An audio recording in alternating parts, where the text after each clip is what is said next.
Good afternoon and welcome to this press conference following the Foreign Affairs Council of Defense. The HRVP will be giving you the outcome of today's Foreign Affairs Council and we'll be taking a few questions. HRVP, you have the floor. Good morning. Today was not the Foreign Affairs Ministers who deserve a rest after 4 meetings in a week. Today you convened the defense ministers, because at the end, in practical terms, and once the political decision was taken yesterday, is a matter of defense policy, and it's up to the defense ministers to implement these measures and to use this funding. The first purpose of this meeting was to assess the evolution of the military situation on the ground, and the military staff of the European Union have provided us with a value assessment of this situation, gathering all the intelligence information that the member states contribute to our assessment and awareness of the situation. Certainly, the military campaign, the Russian military campaign, is becoming more and more ruthless, and the Ukrainian armed forces are fighting back with courage. Kiev resists. For the ones who said that was matter of hours, the fall of Kiev, this is not the case. Kiev is resisting, Mariupol is resisting, Kharkov are resisting. There are a lot of civilian casualties, and the flow of exiled people, don't call them migrants, please. The flow of people looking for shelter, escaping the war, is increasing, especially in the Polish border. We got the figures of all member states who have a border with Ukraine about the flow of refugees. I insist, don't call them migrants, please. In this situation, our support for the Ukrainian armed forces is crucial. Crucial. They need ammunition, the new healthcare material, they need the defensive purpose arms of any kind, and we are going to provide them together with the member states, adding up to the efforts of some member states the resources that we decided to mobilize yesterday from the European funding. And everyone, I said everyone, agreed on that.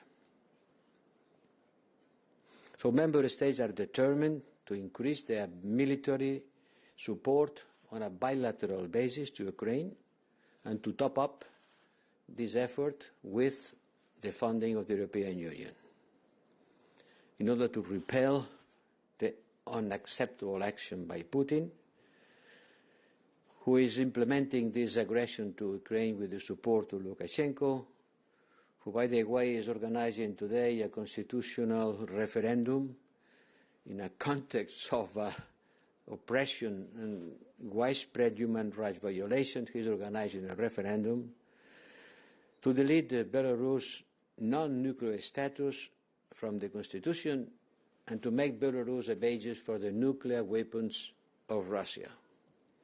Everybody will understand the importance of this decision and the dangerous escalation of the conflict when Russia is putting in high alarm, high alert duty its nuclear missiles and its fleet in the Pacific and in the Baltic. Well, in order to be coherent, we will further strengthen our sanctions package against the Belarus regime and all those who cooperate with the Russian military aggressions against Ukraine. As I said yesterday, we adopted an unprecedented support package under the European Peace Facility to help Ukrainian armed forces to defend Ukraine's territorial integrity. And this was done in a record time. I started working on this proposal after the European Union Council immediately after the European Union Council, I started thinking that enough was not enough, that we could do more.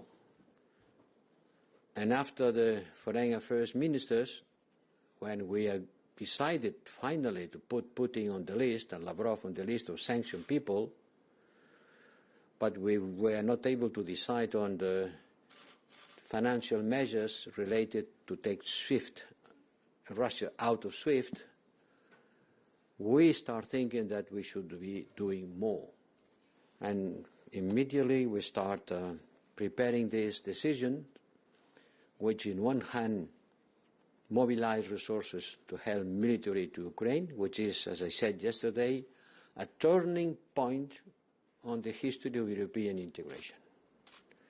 Because until now, it was considered that the European Union, which is a peace union, not a military union, was not allowed to supply arms to a third country. That's what we are doing now. This is another taboo that falls. And secondly, and tomorrow at the Parliament we will discuss about it, that the ministers has been informed about the decision that will put a strong toll on the Russian economy, because to cut half of the reserves of the Russian Central Bank is going to be very damaging. But today the defense ministers work a lot on the coordination of the efforts in order to make effective all bilateral initiative together with our funding. And we have created a clearinghouse to keep track of the Ukrainian request in one side and their needs, and our F offers, member states offers, in order to ensure maximum effectiveness and coordination of our support. And in doing so, this cell, this clearinghouse cell, will be working in coordination with NATO. Ukraine has been asking also support for geospatial intelligence, and we are mobilizing our satellite center, which is placed in Madrid, to work on that. So I think that from the mobilization of resources, everything is on track. It has to be done quickly because the war continues. The war cannot wait for bureaucratic procedures.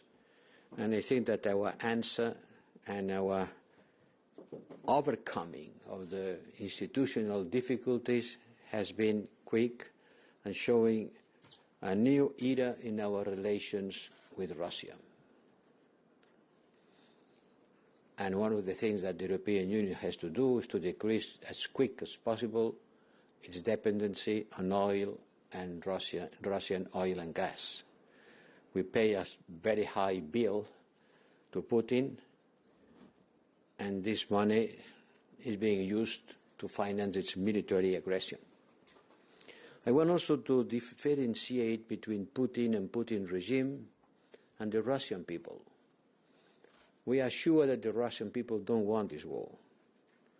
This is a war that started by Putin and by Putin regime with a clique of oligarchs who are supporting him. And we are strongly convinced that one of the best ways of fighting is to fight against the black money issue from corruption that supports the people who support Putin. And on the measures taken yesterday and approved by legislative procedures by the Commission at the proposal of the Commission and the High Representative, an important package of these measures are addressed to fight the money that these people, these oligarchs, have in our banks and our financial systems. And I am very happy to know that Switzerland has joined us on the implementation of this package, because without the participation of Switzerland, our measures would have been not as much effective as needed. But that's a very good news that Switzerland joins the efforts of the European Union to fight financially and to fight against corruption and to fight against the dark money, the black money of the oligarchs who are supporting Putin, that are being targeted by our sanctions, and they will continue being targeted by our sanctions. we'll talk later more about how to fight against corruption, because corruption is part also of the challenges we have to face. We are also worried about the situation in other countries of the neighborhood, mainly Moldova and Georgia. And I am heading for Chisinau on Wednesday to meet with the Moldovan authorities and meet with Ukrainian people who have been forced by Putin aggression to leave their homes and look for help, for shelter, their need of assistance in Moldova. But Moldova is mainly one of the countries in which we believe that the Russian pressure can be increasing on the coming days. Also in the Western Balkans. As I announced on Friday, I decided to mobilize the reserve of the Althea operation. And up to now, 500 men and women will reinforce this force on the ground. And I thank the countries who will be providing this reinforcement of our capacity to control the situation through the Operation Althea. I think it's a prudent and proportionate sign of our determination to maintain the stability at Bosnia-Herzegovina and face possible destabilization activities by Russia in the Balkans. All that shows that we have been able to react quickly and in unity. All that shows the importance of advancing towards the adoption of this strategic compass that when I presented was a way to stress that Europe needs to awake from the security and defense dimension, that our efforts on security and defense has to be more evident. From this point of view, I welcome the decision by Germany to take important steps on increasing their defense capacities, but the increase on defense capabilities of the member states of the European Union has to be done in a coordinated manner, because altogether our defense expenditure is four times the defense expenditure of Russia and equal to the one of China. But certainly we cannot say that it's equally efficient. So we have to spend more, but overall we need to spend better. And Europe is the framework in which this increase on the efficiency of our military expenditure has to take place. We have no other choice but to stand together as European Union in support of Ukraine, keeping in mind that it's not just supporting the Ukrainian people, it's also supporting our security and also the stability of the world. This is going to have a price. This is not a free lunch. Sanctions will backlash. Sanctions have a cost. And it's better to express and to explain to our public opinion that this is the truth.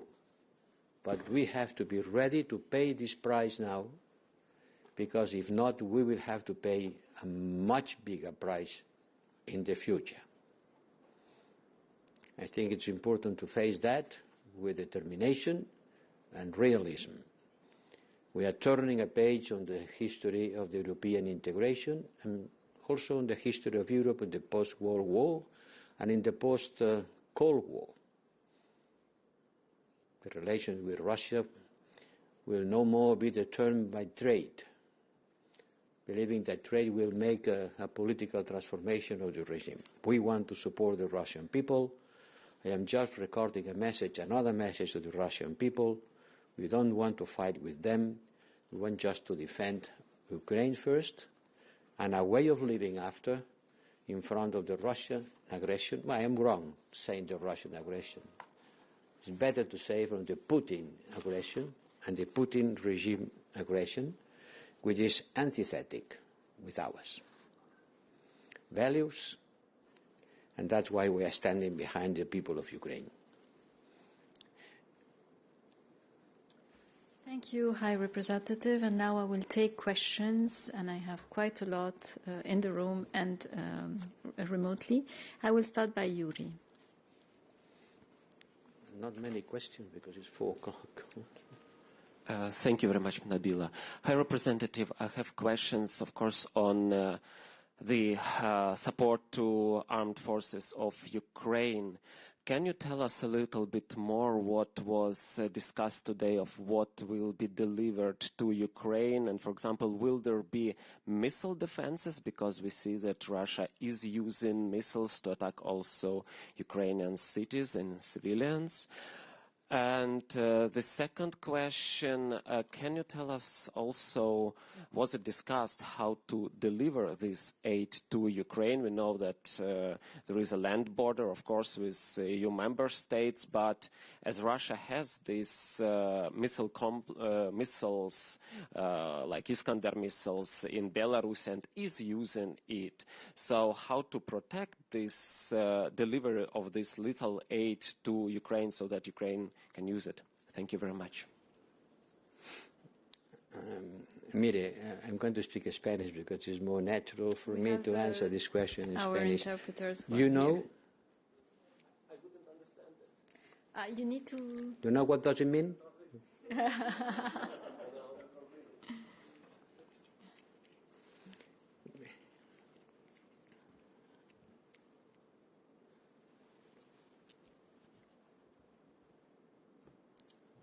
Mire, estamos en una guerra y no voy a dar ninguna información que pueda servir a la parte a la que nos enfrentamos. Comprenderá que no le voy a contar a usted con pelos y señales por dónde y cómo va a pasar la ayuda que vamos a proporcionar a Ucrania. Estoy seguro que Rusia estaría muy contenta de saberlo. Hoy las autoridades rusas han dicho que considerarán que la ayuda que la Unión Europea va a dar a Ucrania constituye un acto inamistoso y que atacarán a cualquier persona o cualquier entidad que transporte esta ayuda hacia Ucrania. Por lo tanto, me va a permitir que no le dé ningún detalle que pueda serles de utilidad. Sí le puedo decir que naturalmente pasará por aquellos países que tienen una frontera con Ucrania. Pero eso supongo que no es desvelar ningún secreto. Y en cuanto a la clase de material, ya le dije ayer, y repito, que se trata de material defensivo, armas y municiones de todos los calibres que les permitan defenderse de la agresión. Okay, merci. Now I go to the colleagues remotely, and Thomas has raised the first hand. Oui, merci. C'est Thomas Miglierina de la télévision suisse. Je peux vous demander de commenter en français la décision du Conseil fédéral de s'aligner sur les sanctions de l'Union européenne. Et deuxième question, plus ou moins au même temps, le ministre russe Lavrov a décidé d'annuler la visite de demain à Genève. Il a cité, je regarde les tweets de la mission russe à Genève, le ban, donc les sanctions, la fermeture de l'espace aérien de l'Union européenne. Mais est-ce que les restrictions s'appliquent aussi aux vols diplomatiques? Merci.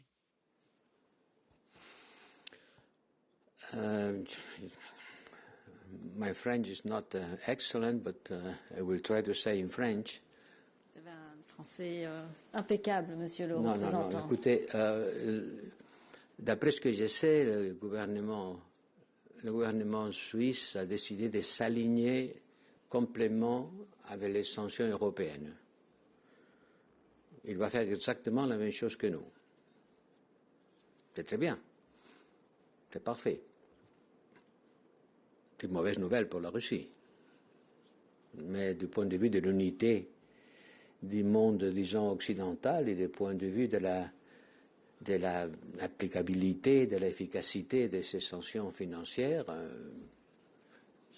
par exemple, tous les actifs que soient déposés dans la Banque centrale suisse, je ne sais pas s'il y en a ou pas, ou combien, ils seront gelés. Et ça ne servira de rien aux oligarques de transférer ces actifs en Suisse. Parce que Suisse va faire exactement la même chose que nous. C'est une très très bonne nouvelle. Et la deuxième question, c'était sur Ah, non, non. La sanction permet parfaitement M. Lavrov de voyager à Genève. Il y a des exceptions diplomatiques. On n'a pas pris la mesure d'interdire à M. Lavrov de voyager à Genève pour des raisons diplomatiques. Si c'est pour des vacances, non. Is this Naomi? Yes, please, you have the floor. Hi, thanks very much. And Naomi O'Leary, Irish Times. I have two quick questions, if I could, High Representative. The first one is about cyber attacks. Can you confirm any cyber attacks of Russian origin? For example, we've had a major attack on Toyota, as one example. The second question is about hidden assets. In every harbour of the Mediterranean, there are mega yachts proudly flying the flags of tax havens where their ownership is concealed by shell companies, and many of their owners are Russian oligarchs whose names are very well known. How will we identify the ownership of those? Will they be affected? Will they be seized? And what about cryptocurrencies? Are there any steps taken, given the design of crypto, to be peer-to-peer and to evade regulation? Thank you.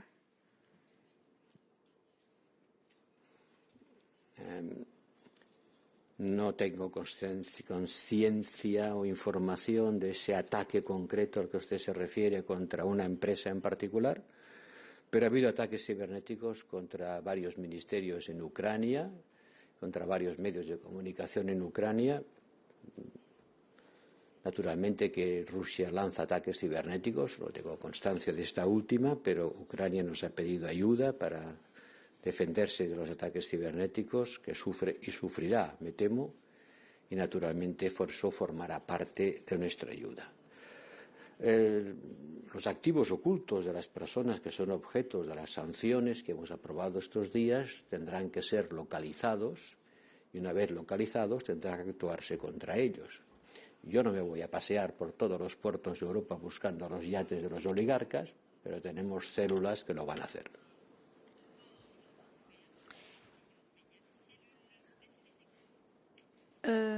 Jean-Pierre, tu avais demandé la parole.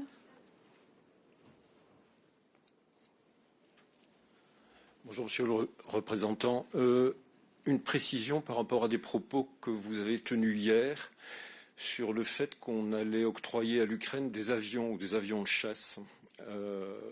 Est-ce que vous pouvez nous donner quelques détails? Quels pays vont donner ces avions et par qui seront pilotés ces avions? Est-ce que les pays qui les donneront à l'Ukraine s'engageront dès lors dans le conflit? Et donc il y aurait une présence européenne dans le conflit. On suppose que ce n'est pas ça. Donc on est un petit peu troublé par vos déclarations. Ça serait peut-être bien de les préciser. Merci. No se preocupe. Con los 500 millones de euros que hemos movilizado, aunque quisiéramos, no podríamos movilizar muchos cazas. Que no se sabe usted cuál es el precio de un caza, ¿no?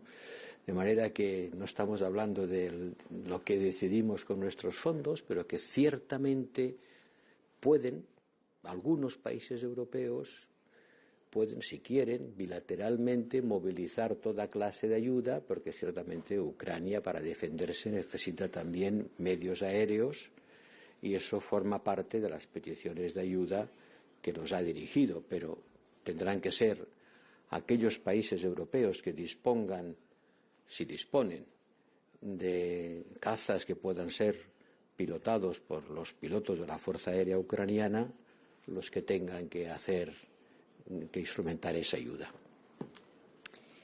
Merci beaucoup. Can I take another question? If it is easy, si es fácil, sí. Thomas, your question is easy or no? And fast. Tomasz Bielecki, Deutsche Welle, Gazeta Wyborcza. Yes, it would be easy. I was going to ask about fighter jets, but answered. So, you've mentioned also yesterday about the Poland serving as a hub for this military help, EU help for the Ukraine.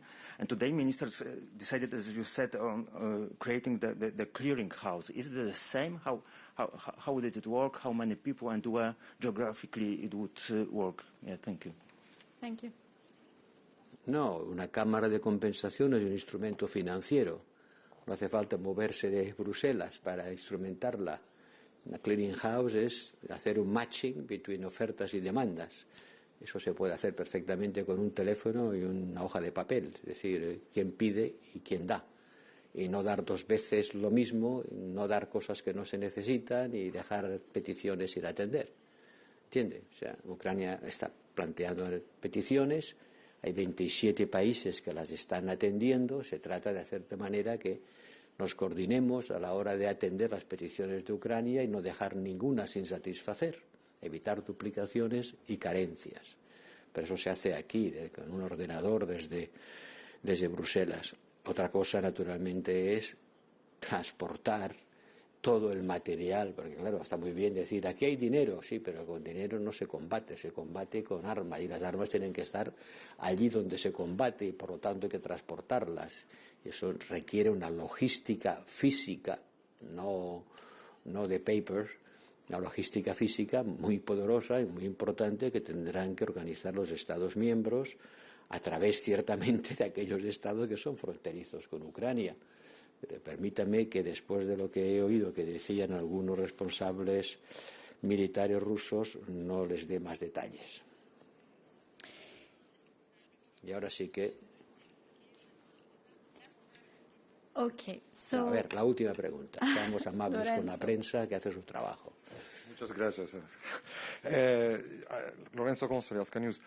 Hi, Representative. I will appreciate your answer in Spanish because your Spanish is beautiful. But I ask it in English because my Spanish is not as beautiful. We are now in an escalation, a clear escalation with this military answer from the EU, the first time it happens, military support for the Ukrainian. My question is, how can we keep energy out of this? It's clear that for the Russians now, energy could become a way, I mean, cutting energy, a way to damage the EU, because we have 40% of our energy coming from Russia. So how can energy remain outside all this? Thanks. The energy will not be out of this conflict, like it or not. We have a dependency on Russian oil and gas. We are going to decrease this dependency as quick as possible, and this is an existential policy to decrease the dependency, which has been increasing, by the way, in the last years. 4 years we have been talking about decreasing, and we have been increasing. Well, that's time to decrease, seriously. It means renewables and hydrogen.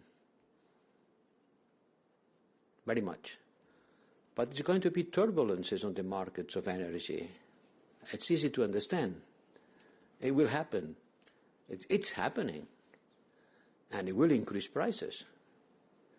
And prices will be paid by consumers. Maybe we can introduce subsidies, policies to protect the most vulnerables. But we are in a situation in which, and that's what I was saying at the beginning, our actions and reactions against Russia will have economic consequences. And we have to be prepared for that. Don't believe that we can do whatever we need to do without having consequences. Look the consequences that the Ukrainian people are paying. They are paying a lot of consequences. They are resisting, and thank God Zelensky is not the kind of the leader that escapes hidden in the car. No, he will stay there resisting. And we have to support him. And it's going to have a cost. And if we don't pay this cost today, we'll pay much more tomorrow. That's clear? Thank you. On this note, I would like to thank you very much, and thanks to the interpreter, and I'm sorry for all those who I couldn't take questions from.